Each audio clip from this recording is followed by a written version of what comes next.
Hello students, मेरा नाम है Arun Sharma.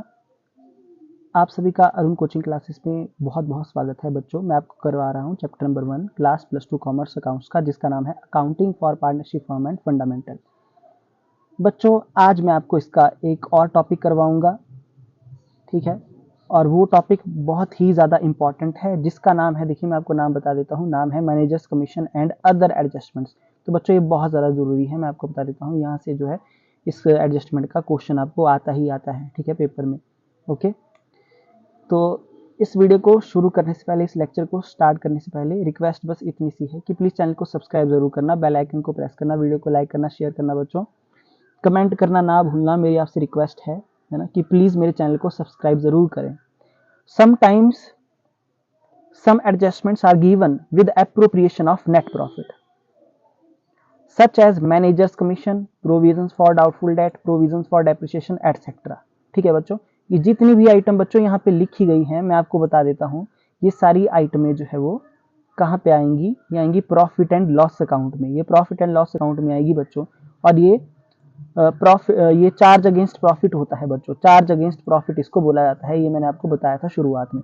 These adjustments must be taken into account before final division of profit। तो बच्चों, जैसे कि आपके पास जैसे 5 लाख का प्रॉफिट है ना, और आपके पास जो है कमीशन, मैनेजर की कमीशन, डाउटफुल डेट और प्रोविजन, डेप्रिसिएशन, इन सबको मिला के जो अमाउंट है वो 3 लाख का है। तो बच्चों, पहले ये 3 लाख जो है ये एडजस्टमेंट का माइनस हो जाएगा। जो 2 लाख का प्रॉफिट बचेगा है ना, उसके बाद उसको हम profit and loss appropriation account में ट्रांसफर करेंगे। आई होप आपको बात समझ में आ गई होगी, ठीक है। देखिए, तो प्रॉफिट को बांटने से पहले, है ना, मतलब profit and loss appropriation account में 2 लाख लिखने से पहले आपको ये मैनेजर की commission, provision for doubtful debt और प्रोविजन फॉर डेप्रिसिएशन, ये जो चार्ज अगेंस्ट प्रॉफिट है ना, एक और होता है बच्चों इंटरेस्ट ऑन लोन। पार्टनर का इंटरेस्ट ऑन लोन भी चार्ज अगेंस्ट प्रॉफिट होता है। तो सारी चीजें माइनस करने के बाद जो अमाउंट बचेगा उसको profit and loss appropriation account में ट्रांसफर करेंगे, फिर प्रॉफिट डिवाइड होगा। So manager commission is charge on profit, है ना, charge against profit. So it is to be debit to profit and loss account. तो उसको प्रॉफिट एंड लॉस अकाउंट में बच्चों डेबिट किया जाएगा। आई होप आपको समझ में आ गया होगा, ठीक है। तो मैनेजर की कमीशन को कैसे कैलकुलेट करते हैं, देखिए सबसे पहले यहाँ पे दिया गया है on profit, before charging,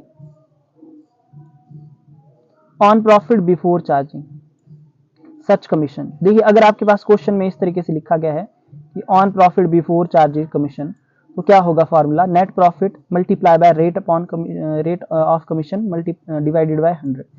net profit multiply by rate upon 100, मतलब यहाँ लिखा होगा प्रॉफिट बिफोर चार्जिंग, ठीक है, इस तरीके से लिखा होगा क्वेश्चन में। तो ये फॉर्मूला लगेगा। जैसे कि देखिए, प्रॉफिट है 66,000, कमीशन है 10% की, यहाँ लिखा है ऑन प्रॉफिट बिफोर चार्जिंग। तो बच्चों, फॉर्मूला आया 66,000 multiply by rate upon 100, 10 upon 100, यानी कि ये इस केस में जो कमीशन आएगी वो आएगी 6600 रुपीज की। आई होप आपको समझ में आ गया होगा, ठीक है। अच्छा, दूसरा केस, अगर प्रॉफिट लिखा है प्रॉफिट आफ्टर चार्जिंग सच कमीशन, तो जो आपके पास यहाँ लिखेंगे net profit multiply by rate of commission upon rate of commission plus 100, मतलब रेट अपॉन 100 प्लस रेट, ठीक है। जैसे कि अब देखिए, प्रॉफिट था 66,000, तो मल्टीप्लाई करेंगे रेट से अपॉन 100 प्लस रेट, यानी कि 110। तो यानी कि दूसरे केस में आफ्टर चार्जिंग सच कमीशन पूछा है तो 6000 की कमीशन आएगी, है ना। तो ये था बच्चों, ठीक है।